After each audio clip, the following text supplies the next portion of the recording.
දසත පුවත් ඔබ වෙත ගෙනීමේ ප්‍රධාන අනුග්‍රහය. හැම වෙනස්කමකදීම අපි වෙනස් වුණේ ඔබේ දියුණුවට. හැඩන් නැෂනල් බැංකුව 1888 සිට විශ්වාසයක උරුමය.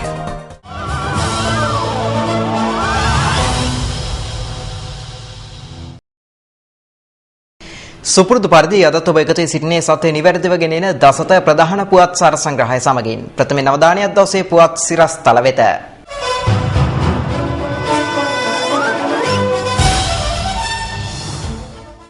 ජනපති ඊශ්‍රායලයේ සහ පලස්තීනයේ සංචාරයකට සැරසේ. ජිනීවා සමුළුවේදී ලංකාවට එල්ලවන අභියෝගවලට මුහුණ දීමට සූදානම් බව රජය කියයි. වෛද්‍ය ඉතිහාසයේ සුවිශේෂී ඉදිරිපීමක් සනිටුවන් කරමින් ලොව ප්‍රථම කෘත්‍රිම හදවත් බද්ධ කිරීම සාර්ථකව.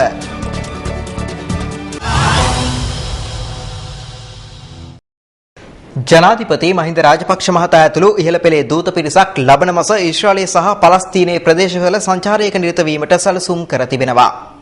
එම සිව් දින චාරිකාවේදී ජනාධිපතිවරයා දින දෙකක් ඊශ්‍රායලයේද තවත් දින දෙකක් පලස්තීනයේද රැඳී සිටිනු ඇති.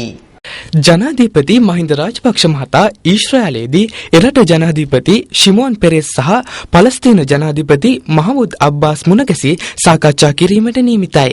ජනාධිපතිවරයාගේ ඊශ්‍රායල සහ පලස්තීන සංචාරය ජනවාරියේදී සැලසුම් කර ඇති බව ජනාධිපති ප්‍රකාශක මොහන් සමරනායකද සඳහන් කළා. කෘෂිකර්මාන්තයේ සංචාරක ව්‍යාපාරය, වෙළඳ කටයුතු සහ රැකියා පිළිබඳ ද්විපාර්ශ්වික සම්බන්ධතා ප්‍රවර්ධනය කළ හැකි ආකාරය දෙරටේ නියෝජිතයන් මෙහිදී සාකච්ඡා කරනු ඇතැයි අපේක්ෂිතයි. ඊශ්‍රායලය සහ ශ්‍රී ලංකාව අතර පළමු ද්විපාර්ශ්වික වෙළඳ කිවිසුමට පසුගිය වසරේදී අත්සන් ලැබුණු අතර පලස්තීන ජනාධිපති මහමුද් අබ්බාස්ගේ ශ්‍රී ලංකා සංචාරයේදී කිවිසුම් කිහිපයකට අත්සන් ලැබුණා.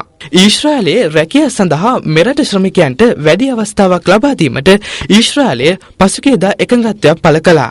ඊශ්‍රායලය සහ ශ්‍රී ලංකාව අතර රාජ්‍යතාන්ත්‍රික සම්බන්ධතා 2000 වසරේදී යලි පැන ගැන්වුණු අතර දෙරට අතර පවතින්නේ දැඩි ආරක්ෂක සහයෝගීතාවයක්. මෙරට ආරක්ෂක අංශය විසින් යොදාගනු ලබන කෆිල් ප්‍රහාරක ජෙට් යානා මෙන්ම ඩ්වොරා අධිවේගී ප්‍රහාරක යාත්‍රා නිෂ්පාදනය කරන්නේද ඊශ්‍රායලයයි. ලබන මාර්තු මාසයේදී ජිනීවා මානව හිමිකම් සැසිවාරයේදී ශ්‍රී ලංකාවට එරෙහිව එල්ලවන ඕනෑම අභියෝගයකට මුහුණ දීමට සූදානම් බව රජය පවසනවා. රජයේ ජ්‍යෙෂ්ඨ ප්‍රකාශකයෙකු කියා සිටියේ සඳහා මේ වන විටත් වැඩපිළිවෙලක් ක්‍රියාත්මක වී පවතින බවයි. විශේෂයෙන්ම මෙරට සංහිඳියාව ඇති කිරීම සඳහා රජය ගෙන ඇති සාර්ථක වැඩපිළිවෙල ජාත්‍යන්තර හමුවේ ප්‍රකාශ කිරීමට අවශ්‍ය සියලුම ක්‍රියාමාර්ග ගන්නා බව ඔහු ප්‍රකාශ කළා. කෙසේ වෙතත් දෙමළ ඩයස්පෝරාව ශ්‍රී ලංකාවට එරෙහිව ජිනීවා මානව හිමිකම් සමුළුවේදී ක්‍රියා කිරීමට මෙවැනි විටත් ලොව විවිධ පාර්ශවයන් දැනුවත් කරමින් සිටින බවට වාර්තා පළවනවා. ඊට සාර්ථකව මුහුණ දීමට සූදානම් බවයි රජයේ ජ්‍යෙෂ්ඨ ප්‍රකාශකයා ශ්‍රී ලංකා ප්‍රවෘත්ති අංශයට කියා සිටියේ. මේ අතර මෙවර පැවැත්වෙන ජගත් මානව හිමිකම් සැසිවාරයේදී ශ්‍රී ලංකාවට එරෙහිව යෝජනාවක් සම්මත වුවහොත් එය පසුගිය වර්ෂවලදී සම්මත යෝජනාවන්ට වඩා ප්‍රබල වනු ඇති බව ජිනීවාහි මෙරට හිටපු නිත්‍ය නියෝජිතවරයෙකු වන ආචාර්ය ජයන් ජයතිලක මහතා සඳහන් කළා. මේ අතර ජිනීවාහි පැවැත්වෙන මානව හිමිකම් සැසිවාරයට පෙර යුද්ධයෙන් අවසන් සමය පිළිබඳ අභ්‍යන්තර පරීක්ෂණයක් සිදු කළ යුතු බව දෙමළ ජාතික සන්ධානය පවසනවා. එහි උතුරු පළාත් සභා මන්ත්‍රී එම්.කේ. සිවාජිලිංගම් ප්‍රකාශ කළේ නැතහොත් ජාත්‍යන්තරයෙන් ශ්‍රී ලංකාවට එරෙහිව පරීක්ෂණයක් ක්‍රියාත්මක විය හැකි බවයි. කෙසේ වෙතත් ශ්‍රී ලංකාවට එරෙහිව ජිනීවා මානව හිමිකම් සැසිවාරයේදී ඉදිරිපත් කිරීමට නියමිත යෝජනාවක් කැනඩාවේදී සකස් කරන බව ඇතැම් මාධ්‍ය වාර්තා කළා. ඊට දෙමළ ජාතික සන්ධානයටද ආරාධනා කර ඇති බවයි එහි දැක්වුණේ. මෙම සාකච්ඡාවට දෙමළ ජාතික සන්ධානයේ නායක ආර් සම්බන්ධන් ඇතුළු නියෝජිතයන් පිරිසක් සහභාගී වන බව එමගින් ප්‍රකාශ කළා. මේ සම්බන්ධයෙන් දසත ප්‍රවෘත්ති අංශයේ දෙමළ ජාතික සන්ධානයේ නායක ආර් සම්බන්ධන්ගෙන් විමසීමක් කළා. එවැනි සාකච්ඡාවකට හෝ ජිනීවා මානව හිමිකම් සමුළුවට යන බවක් ඔහු එහිදී සනාථ කළේ නැහැ. මේ අතර PTI ඉන්දිය ප්‍රවෘත්ති සේවය සඳහන් කළේ ලබන මාර්තුවේ ජිනීවා නුවර පැවැත්වෙන මානව හිමිකම් මණ්ඩල සැසිවාරයේදී මෙරට යුද්ධය සම්බන්ධයෙන් ජාත්‍යන්තර පරීක්ෂණයක් පැවැත්වීම සඳහා දෙමළ ජාතික සන්ධානය කටයුතු කරන බවයි. ඒ සඳහා ජාත්‍යන්තර සහ රාජතාන්ත්‍රික ප්‍රජාව දැනුවත් කිරීමට කටයුතු කරන බවද දෙමළ සන්ධානයේ පාර්ලිමේන්තු මන්ත්‍රී සුරේෂ් ප්‍රේමචන්ද්‍රන් ඉන්දිය ප්‍රවෘත්ති සේවාවට ප්‍රකාශ කර තිබෙනවා. කෙසේ වෙතත් දේශහිතයිෂී ජාතික ව්‍යාපාරය පවසන්නේ රටට එරෙහි කුමන්ත්‍රණයක දෙමළ ජාතික සන්ධානය නිරත වන බවයි. මද්‍රව්‍ය සඳහා වන වැරදි සම්බන්ධයෙන් සිරදනුවම් නියම වන මත්ලෝනින් දහසක් බැගින් ලබන වසරේ සිට පුනරුත්ථාපනය කිරීමට පුනරුත්ථාපන කොමසාරිස් ජෙනරාල් කාර්යාලය සැලසුම් කර තිබෙනවා. අධිකරණය මගින් ලබාගත් නියෝගයක් මත මෙම වැඩපිළිවෙල ක්‍රියාත්මක බව පුනරුත්ථාපන කොමසාරිස් ජෙනරාල් ජගත් විජේතිලක මහතා සඳහන් කළා. පුනරුත්ථාපන හා බන්ධනාගාර ප්‍රතිසංස්කරණ අමාත්‍ය චන්ද්‍රසිරි ගජදිර මහතාගේ උපදෙස් මත මෙම පුනරුත්ථාපන ක්‍රියාවලිය ආරම්භ කෙරෙනවා. ඒ අනුව එහි පළමු අධීර යටතේ පොළොන්නරුව කන්දකාඩු මධ්‍යස්ථානයේ මත්ලෝරි රැඳවියන් 250ක් පමණ දෙනා පුනරුත්ථාපනය කිරීමට නියමිතයි. මාස 6ක කාල සීමාවක් සඳහා මෙම පුනරුත්ථාපන වැඩසටහන දියත් කරන අතර සමාජ සේවා අමාත්‍යාංශය උපදේශන කටයුතු සලසනවා. මේ අතර 2014 වසර මතින්තොර සමාජයක් බිහි කිරීමේ වර්ෂයක් වශයෙන් නම් කිරීමට සෞඛ්‍ය අමාත්‍යාංශය තීරණය කර තිබෙනවා. ඊට අදාළ අමාත්‍ය මණ්ඩල පත්‍රිකාවක් සකස් කරන ලෙස මෛත්‍රීපාල සිරිසේන අමාත්‍යවරයා උපදෙස් ලබා දී ඇති බව සෞඛ්‍ය අමාත්‍යාංශය සඳහන් කළා. සෞඛ්‍ය අමාත්‍යාංශයේ මාණ්ඩලික නිලධාරීන් සමග පසුගියදා පැවති රැස්වීමකදී සෞඛ්‍ය අමාත්‍යවරයා මෙම උපදෙස් ලබා දී තිබෙනවා. මේ වසරේ ගත වූ කාලය තුල මත්ද්‍රව්‍ය අලෙවි කළ පුද්ගලයන් 54000කට අධික පිරිසක් අත්අඩංගුවට ගෙන ඇති අතර මේ වන විට දිවිනේ පාසල් ආශ්‍රිතව මත්ද්‍රව්‍ය අලෙවි කිරීමේ ජාවාරමක් පවතින බව සෞඛ්‍ය අමාත්‍යාංශය පෙන්වා දෙනවා. මත්ද්‍රව්‍ය භාවිතය තුලින් නැතිවන සෞඛ්‍ය ගැටලු මෙන්ම ආර්ථික හානිභාවය පිළිබඳ ජනතාව දැනුවත් කිරීමේ වැඩපිළිවෙලක් ක්‍රියාත්මක කිරීමට සෞඛ්‍ය අමාත්‍යාංශය තීරණය කර තිබෙනවා. අදාළ වැඩපිළිවෙල සඳහා සියලු අමාත්‍යාංශවල සහාය ලබා ගන්නා ලෙසත් සෞඛ්‍ය අමාත්‍ය මෛත්‍රීපාල සිරිසේන මහතා උපදෙස් ලබා දී ඇති බව සඳහන්. දකුණු සුඩානයේ ගැටුම් හේතුවෙන් උගණ්ඩාවට ගොස් සිටින ශ්‍රී ලාංකිකයින්ට යලි දිවිනට පැමිණීම සඳහා ගුවන් ටිකට්පත් ලබා ගැනීමේ අර්බුදයක් මතුව තිබෙනවා. එම ශ්‍රී ලාංකිකයින් පවසන්නේ සිය ආයතනයේ විසින් අදාළ ටිකට්පත් ලබා දීමට මීට පෙර එකඟ වී තිබුණද මේ වන විට ඒවා ලබා දීමට ඔවුන් ප්‍රතික්ෂේප කරන බවයි. එබැවින් ශ්‍රී ලංකා රජයේ මැදිහත් වී එම ටිකට්පත් තමන්ට ලබා දෙන්නයි ඔවුන් ඉල්ලීමක් කරනවා. එලෙස උගණ්ඩාවේ తాවකාලිකව රැඳී සිටින ශ්‍රී ලාංකිකයන් සංඛ්‍යාව 13ක්. ඔවුන් පවසන්නේ තම ආයතනය මගින් ලබා දුන් මුදල් උගණ්ඩාවේ රැඳී සිටීමට තවත් දින 2කට පමණක් ප්‍රමාණවත් වන බවයි. මේ පිළිබඳව අප විදේශ කටයුතු අමාත්‍යාංශයේ ලේකම් කරුණාතිලක අමුණුගම මහතාගෙන් විමසීමක් කළා. ඔහු කියා සිටියේ අදාළ ශ්‍රී ලාංකිකයන් දෙවෙනිට ගෙන්වා ගැනීම සඳහා ශ්‍රී ලංකා විදේශ සේවා නියුක්ති කාර්යාංශයේ කටයුතු කරමින් සිටින බවයි. ඒ සඳහා තානාපති කාර්යාලය හරහා විදේශ කටයුතු අමාත්‍යාංශයේ සහාය ලබා දෙන බවද ඔහු කියා සිටියා. දැන් කෙටි විරාමයක්. විරාමයෙන් අනතුරුව තවත් දේශීය පුවත් සමගින් හමු වෙමු.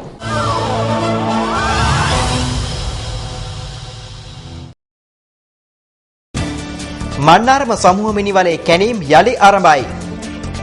ඉන්දිය මාධ්‍යවේදියා රටින් පිට කෙරෙයි. විරාමයෙන් අනතුරුව බලාපොරොත්තු වන්න.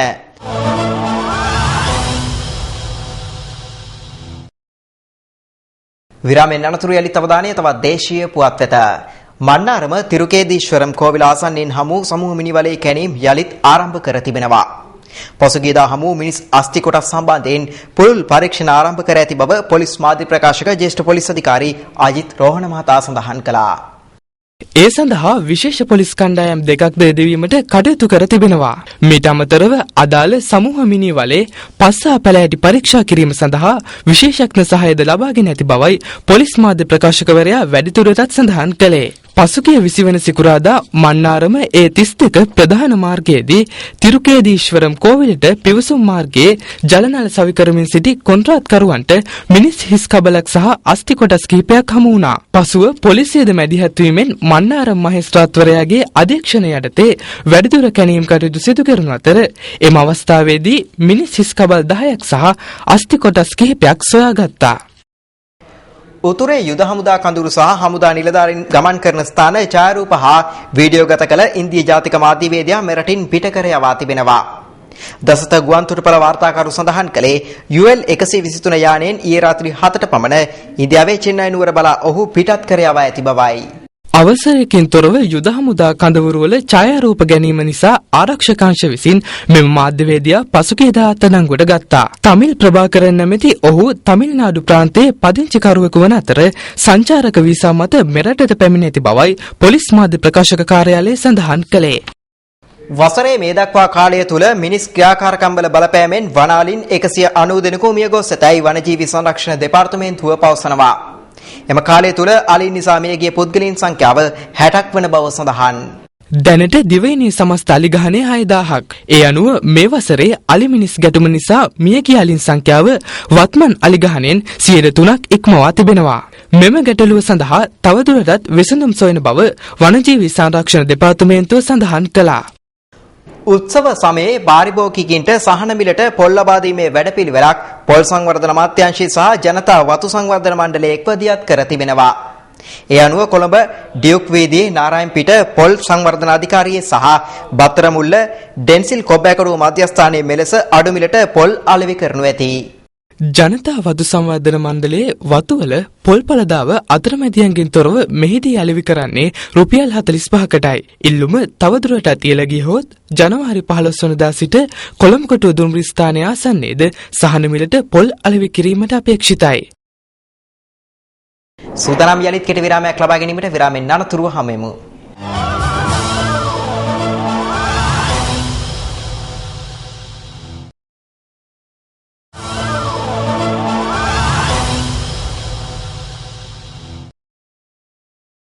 විරාමෙන් අනතුරු යලිත් අවධානය තවත් දේශීය පුවත් කිහිපයක් වෙත. ශ්‍රී ලංකාවට අයත් උතුරු මුහුදේ නීති විරෝධී ලෙස මසුන් මරමින් සිටි ඉන්දිය දීවරින් 22 දෙනෙකු අත්අඩංගුවට ගෙන තිබෙනවා. නාවික හමුදා මාධ්‍ය ප්‍රකාශක කමාන්ඩර් කෝසල වර්ණකුර සූරිය මහතා පැවසුවේ මොහුන් පැමිණි යාත්‍රා 6ක්ද සිය භාරයට ගත් බවයි. එම ඉන්දිය දීවරින් පිරිස මේ වන විට කන්කසන්තුරේ වරායට රැගෙන විත් ඇති අතර ඔවුන් ප්‍රදේශීය භාර දීවර පරීක්ෂකවරයාට භාර දීමට කටයුතු කරන බවද සඳහන්. ඒ අනුව මෙරට මුහුදු සීමාව උල්ලංඝනය කිරීමේ චෝදනා මත මේ වන විට ඉන්දිය දීවරින් 448 දෙනෙකු අත්අඩංගුවට ගෙන ඇති බව නාවික හමුදා මාධ්‍ය ප්‍රකාශකවරයා ප්‍රකාශ කළා. ඔහු සඳහන් කළේ එම ඉන්දිය දීවරින් සමග යාත්‍රා 121ක් නාවික හමුදා භාරයට ගෙන ඇති බවයි. මේ අතර ඉන්දු ලංකා දීවර ගැටලුව ස්වදශීලීව සාකච්ඡා මගින් විසඳුමක් ලබා දෙන බව ඉන්දියා අග්‍රාමාත්‍ය ආචාර්ය මන්මෝහන් සිං මහතා පවසනවා. ද හින්දු පුවත්පත වාර්තා කළේ තමිල්නාඩු දීවර නියෝජිතින් සමග ඊයේ පැවති සාකච්ඡාවකදී අග්‍රාමාත්‍යවරයා මේ බව සඳහන් කළ බවයි. ඊට නාගපට්ටම් පුදුකෝට්ටේ කරයිකාල්හි දීවර නියෝජිතින් එක්ව සිටි බවද හින්දු පුවත්පත වාර්තා කළා. ශ්‍රී ලංකා අත්අඩංගුවේ සිටින තමිල්නාඩු දීවරෙන් නිදහස් කර දෙන ලෙස දන්වමින් එම නියෝජිතින් විසින් ඉන්දියා අග්‍රාමාත්‍යවරයාට සංදේශයක්ද බාර දී තිබෙනවා. දීවර අමාත්‍ය රාජිත සේනාරත්න මහතා පසුගියදා ප්‍රකාශ කළේ ඉන්දිය දීවර අමාත්‍යවරයා කළ ආරාධනයකට අනුව එම ගැටලුව පිළිබඳව සාකච්ඡා කිරීමට නුදුරු දිනයකදීම තමා ඉන්දියාවට සංචාරය කරන බවයි. විශ්වවිද්‍යාල සඳහා ලබන වසරේදී ශිෂ්‍ය කණ්ඩායම් දෙක බැගින් බඳවා ගැනීමට අපේක්ෂා කරන බව උසස් අධ්‍යාපන අමාත්‍යාංශය පවසනවා. එම අමාත්‍යාංශයේ ශිෂ්‍ය කටයුතු පිළිබඳ අධ්‍යක්ෂ ජෙනරාල් කීර්ති මාවනැල්ලගේ මහතා කියා සිටියේ 2012 වසර සඳහා විශ්වවිද්‍යාල වරම් ලැබූ ශිෂ්‍යයන් මාර්තු මාසයේ අවසන් වීමට ප්‍රථමයෙන් බඳවා ගන්නා බවයි. එමෙන්ම 2013 වර්ෂය සඳහා විශ්වවිද්‍යාල වරම් ලැබූ ශිෂ්‍යයන් ලබන වසර අවසන් වීමට ප්‍රථමව බඳවා ගැනීමට අපේක්ෂා කරන බව ඔහු සඳහන් කළා. මේ අතර විශ්වවිද්‍යාල කොමිෂන් සභාවේ සභාපති මහාචාර්ය ශනිකා හිරිබුරේගම මහත්මිය සඳහන් කළේ ඉංජිනේරු සහ වෛද්‍ය පීඨවල අධ්‍යයන කටයුතු පළමුවෙන් ආරම්භ කිරීමට නියමිත බවයි. 2012 වර්ෂයේ අධ්‍යයන පොදු සහතික පත්‍ර උසස් පෙළ විභාගයේ සමත් වූ සිසුන් 23125 දෙනෙකු මෙවර විශ්වවිද්‍යාල සඳහා සුසුකම් ලබා තිබෙනවා. නායකත්ව පුහුණුවෙන් අනතුරුව අදාළ සිසුන් ක්‍රමානුකූලව විශ්වවිද්‍යාල සඳහා ඇතුළත් කර ගැනීමේ කටයුතු සිදු කරන බව මහාචාර්ය ශනිකා හිරිපුරේගම මහත්මිය සඳහන් කළා. වදවීමේ තර්ජනයකට මුහුණ දී සිටින මෝර මසුන් ආරක්ෂා කිරීමේ වැඩපිළිවෙලක් ආරම්භ කිරීමට දීවර හා ජල සම්පත් සංවර්ධන අමාත්‍යාංශය පියවර ගෙන තිබෙනවා. ඒ අනුව මෝර මසුන් සංරක්ෂණය හා කළමනාකරණය සඳහා වූ ජාතික ක්‍රියාකාරී සැලැස්මක් සකස් කර ඇති බව දීවර අමාත්‍යාංශය සඳහන් කළා. දීවර හා ජල සම්පත් සංවර්ධන අමාත්‍යාංශය සමග එක්ව නාරායතනය මෙම ජාතික ක්‍රියාකාරී සැලැස්ම සකස් කර තිබෙනවා. දැනට මෝර මසුන් වර්ග 500ක් පමණ ලොව පුරා වාසය කරනවා. එහෙත් මෝර මසුන්ට ලොව පුරා පවතින ඉල්ලුම හේතුවෙන් සහ වෙළඳපොළ ව්‍යාප්තිය නිසාත් මෙම මසුන්ගේ ජෛව විද්‍යාත්මක ලක්ෂණ හේතුවෙනුත් ඔවුන් වඳවීමේ තර්ජනයකට මුහුණ පා ඇති බව සඳහන්.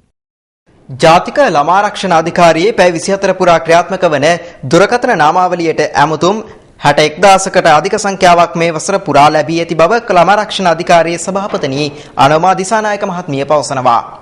අප කළ විමසීමකදී ඇය සඳහන් කළේ ළමා හිංසන ළමා අපරාධ මෙන්ම උපදේශන සේවා සම්බන්ධයෙන්ද තොරතුරු දැන ගැනීම සඳහා මෙම දුරකථන ඇමතුම් ජනතාවට විසින් ලබා දී ඇති බවයි. මීට අමතරව ළමයින්ගේ ආරක්ෂාව තර කිරීම සඳහා ලබන වසරේ සිට සෑම ප්‍රාදේශීය ලේකම් කොට්ටාශයකටම ළමා ආරක්ෂක නිලධාරියෙකු යෙදවීමට කටයුතු කරන බව ජාතික ළමා ආරක්ෂක අධිකාරියේ සභාපතිනි අනෝමා දිසානායක සඳහන් කළා. මේ විරාමයෙන් අනතුරුව දවසේ විදේශ පුවත් වෙත අවධානය.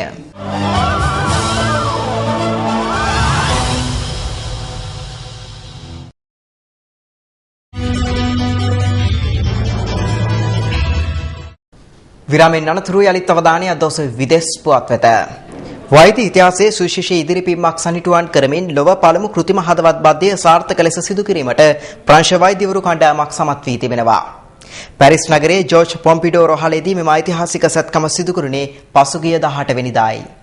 මේ වන විට එය බද්ධ කෙරුණු රෝගියාගේ සිරුර කෘත්‍රිම හදවතට ප්‍රතිචාර දක්වමින් පවතින බව වාර්තා වනවා. ස්වාභාවික හදවතකට වඩා 3 ගුණයක බරින් වැඩි මෙම කෘත්‍රිම හදවත වසර 5ක් වනතුරු රෝගියාගේ ජීවිතය රැකදීමට සමත් වීමද විශේෂත්වයක්. මෙම කෘත්‍රිම හදවත් බද්ධ කිරීමේ සත්කමට මූලිකත්වයේ සපයා ඇත්තේ ප්‍රංශ ජාතික වෛද්‍ය මාසලෝ කොන්විටි. ලොව පළමුවරට මුහුණක් බද්ධ කිරීමේ ගෞරවය හිමිවන්නේද ප්‍රංශයටයි. ඒ 2005 වසරේදී. ඉන්දියාවේ දහස් ගණනක් ජනතාව රැඳී සිටි අනාථ කඳුරුවල දරුවන්ගෙන් අඩුම තරමින් 34 දෙනෙකුවත් මරණයට පත්ව ඇති බව නිල වාර්තාවකින් හෙළි වී තිබෙනවා. පසුගිය සැප්තැම්බර් මාසයේ ඉන්දියාවේ උත්තර ප්‍රදේශ ප්‍රාන්තයේ පැතිර ගිය හින්දු මුස්ලිම් කෝලහලවලදී සිය නිවාසවලින් පලා යාමට සිදු වූ වැසියන් මෙම කඳුරු තුල රඳවා සිටිනවා. One of the 13 babies born in this refugee camp for riot victims from Muzaffarnagar. කෙසේ වෙතත් දරුවන් වැඩි දෙනෙකුගේ මරණයට හේතුව අධික සීතල බව පළවන උත්තර ප්‍රදේශ බලධාරීන් ප්‍රතික්ෂේප කරනවා. ඔවුන් පවසන්නේ නියුමෝනියාව අතිසාරය ඇතුළු රෝග වැළඳීමෙන් දරුවන් මිය ගිය බවයි. පසුගිය සැප්තැම්බරයේ මුසාෆර් නගරෙහි හටගත් එම ගැටුම් දශකයක කාලයක් ඇතුළත ඉන්දියාවේ පැතිර ගිය දරුණුම ජාතිවාදී කෝලහල ලෙස සැලකෙනවා. එම ගැටුම්වලදී 65 දෙනෙකු මරා දැමුණු බව වාර්තා වුණා. පෘථිවියෙන් වඳ වී ගොස් සිටින ඩයිනෝසරයන් යලි බිහි කළ හැකියයි ඔක්ස්ෆර්ඩ් සරසවියේ ජාන විද්‍යාඥයින් කණ්ඩායමක් පවසා තිබෙනවා. කුරුල්ලන්ගේ DNA අණු සැකසුම් යොදා ගනිමින් ඩයිනෝසරයන් යලි ජීවමාන කළ හැකි බව ඔවුන්ගේ මතයයි. DNA යනු ඕනෑම ජීවියෙකුගේ සැකස්ම තීරණය කරන සාධකයක්. පෙනුමේ සිට සිරුරේ සිදුවන සියලු ක්‍රියාවන් ගොඩනැගී ඇත්තේ DNA යනු සැකසුම් මතයි. කුරුල්ලන් පරිණාමය වී ඇත්තේ ඩයිනෝසරයන්ගේ යයි සනාථ කරන පැහැදිලි සාක්ෂි ඇති බවින් කුරුල්ලන්ගේ ජාන සැකසුම් වල ඩයිනෝසරයන්ට අයත් වී යයි සැක කළ හැකි ජාන සැකසුම් සොයාගත හැකි දැයි සොයා බැලීම මෙම විද්‍යාඥයන්ගේ මීළඟ පරීක්ෂණය වී තිබෙනවා. හැරි පොටර් චිත්‍රපට මාලාවෙන් ජනප්‍රිය වූ යොවුන් නළු ඩැනියල්ගේ මේ වසරේ වත්කම පවුම් මිලියන 6කින් ඉහළ ගොස් ඇතැයි වාර්තා වනවා.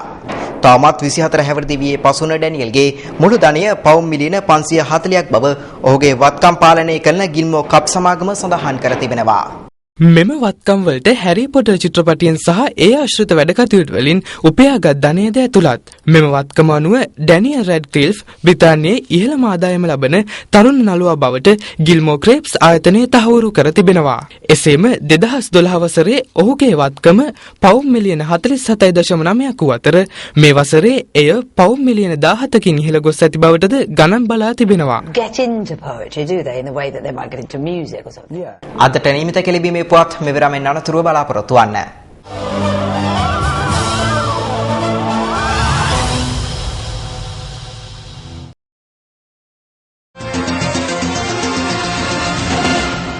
SSC කණ්ඩායම අන්තර් සමාජ පළමු පෙළ එක්දින ක්‍රිකට් තරගාවලියේ ශූරතාවය හිමි කරගත්තා. ඊයේ පැවති අවසන් තරගයේදී NCC කණ්ඩායම ලකුණු 54කින් පරාජය කරමින් කොළඹ ආර් ප්‍රේමදාස ක්‍රීඩාංගණයේ පැවති එම තරගෙන් පළමුවෙන් පන්දුවට පහර දුන් SSC කණ්ඩායම කඩුළු 9ට ලකුණු 78ක් රැස් කළා. MCC කණ්ඩායම සියලු දෙනා දැවී රැස් කරේ ලකුණු 224ක් පමණයි. SSC කණ්ඩායම වෙනුවෙන් චාමර කපුගෙදර පන්දු 57කදී ලකුණු 70ක් රැස් කළා. ඊට 4 පහරවල් 7ක් සහ 6 පහරවල් 3ක් ඇතුළත්. පර්වීස් මහරූප් සහ සොහාන් බොරලැස MCC කණ්ඩායම වෙනුවෙන් කඩුළු 3 බැගින් දවා ගත්තා. පිළිතුරු ඉනිම ක්‍රීඩා කළ MCC කණ්ඩායමේ ජොහාන් මුබාරක් ලකුණු 55ක් සහ ලහිරු උදාර ලකුණු 42ක් රැස් කළා. SSC කණ්ඩායමේ චරිත් ජයම්පති ලකුණු 49කට කඩුළු 4ක් දවා ගත්තා.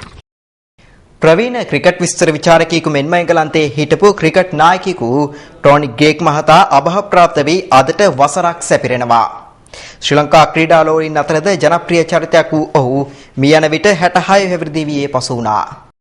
ක්‍රිකට් ලොවම කුල්මත් කළ ඒ උද්‍යෝගිමත් හඬ නිහඬ කරමින් 2012 දෙසැම්බර් මාස 29 වන දින ශ්‍රී ලංකා වේලාවෙන් උදෑසනට පසු වී මිනිත්තු 15ට පමණ ඔහු සදාටම අප අතරින් සමුගත්තා. පෙනහැල්ලේ හටගත් පිළිකාවට ප්‍රතිකාර ලැබමින් සිටි ටෝනි ග්‍රේග් මහතා එදින සිඩ්නි නුවර රෝහලකට ඇතුළත් කළේ හෘදයාබාධයක් වැළඳීම හේතුවෙන්. රෝහල්ගතව පැය 2ක පමණ කාලයකින් පසු ඔහු මිය ගියා. 1946 වසරේ දකුණු අප්‍රිකාවේ කේප් ටවුන්හිදී උපන් ඇන්තනි විලියම් ග්‍රේග් ලොවස් හැවුම හඳුනාගත්තේ ටෝනි ග්‍රේග් නමිනි. තුන්නිරියව් ක්‍රීඩකයෙකු ලෙස 1972 වසරේදී එංගලන්ත ක්‍රිකට් කණ්ඩායම නියෝජනය කළ ඔහු ටෙස්ට් තරඟ 58ක ලකුණු 3599ක් රැස් කර තිබෙනවා. ඔහු දවාගත් කඩළු සංඛ්‍යාව 141ක්. එංගලන්ත කණ්ඩායමේ නායකත්වය දක්වා පැමිණි ටෝනි ග්‍රේග් 1970 වසරේදී ක්‍රිකට් පිටියෙන් සමුගත්තා. එහෙත් ක්‍රිකට් ක්‍රීඩාව සිය ජීවිතය කරගත් ඔහු ක්‍රීඩා දිවියේ දෙවැනි ගමන ආරම්භුවේ විස්තර විචාරකයෙකු ලෙසයි.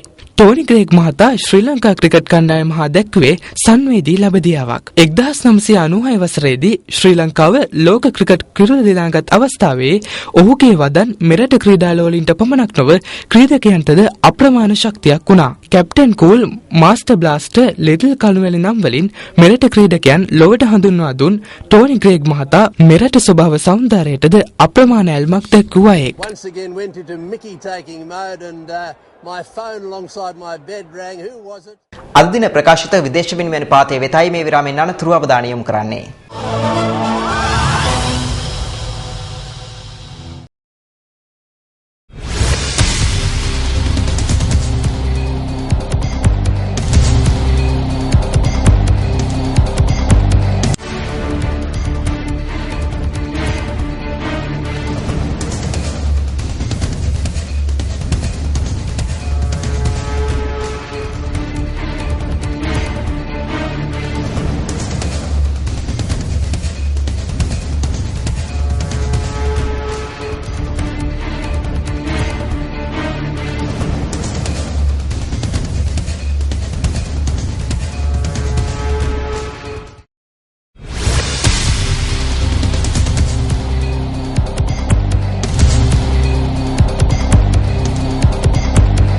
ඒත් සමගින් අදට නිමිත දස්ත ප්‍රධාන පුවත් සාර සංග්‍රහය මිනිමාවට පත්වනවා. යලිත් හමුවෙමු දසත උදෑසන පුවත් ප්‍රකාශය සමගින්. ඔබ සමට ජයශ්‍රී.